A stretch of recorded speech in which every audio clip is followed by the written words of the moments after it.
Despite initial concerns, the U.S. economy is showing resilience under President Trump, with strong consumer spending and retail sales keeping growth on track.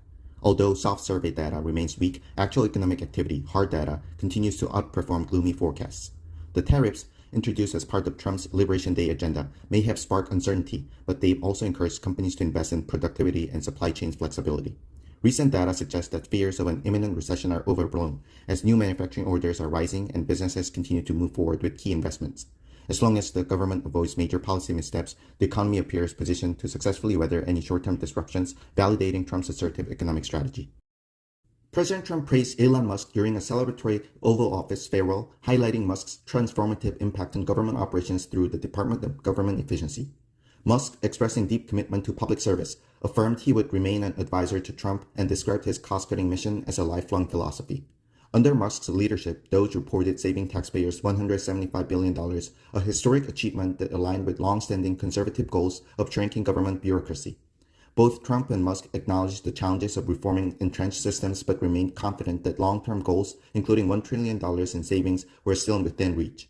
Despite political criticism, Trump strongly defended Musk's record and character, while Musk received symbolic honors and admiration for ushering in a new era of efficiency in Washington.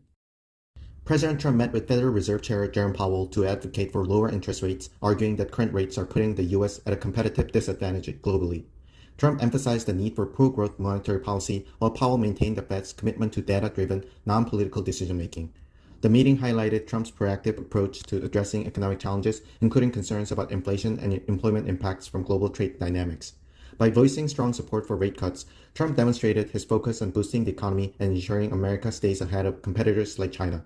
Although the Supreme Court limited presidential authority over the Fed, Trump's ongoing push for policy changes underscores his commitment to economic leadership and reducing burdens on American businesses. Russian President Putin has restructured the economy around the military industry, making peace in Ukraine difficult due to the economic reliance on war production. Russia is achieving military gains in Ukraine, giving Putin leverage to delay peace talks despite pressure from European leaders and President Trump. The Russian arms sector has expanded rapidly, offering high wages and stimulating growth in poorer regions.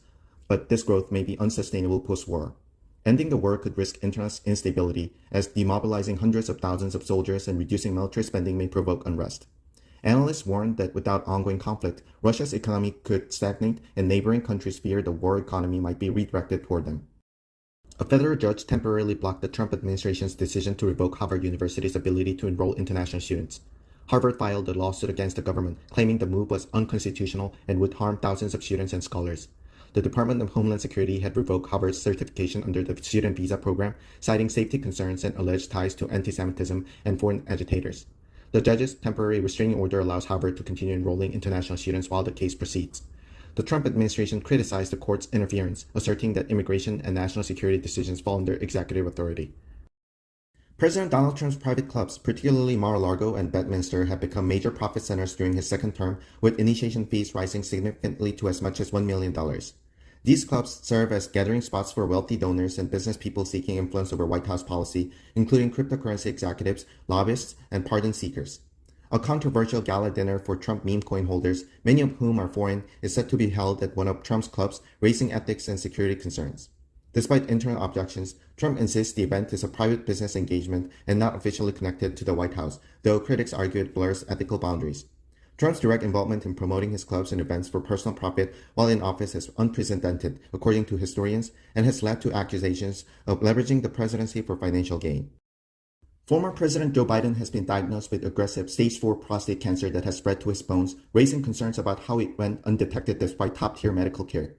PSA, prostate-specific antigen testing, a common screening tool, isn't typically recommended for men over 70 due to risks of false positives and overtreatment.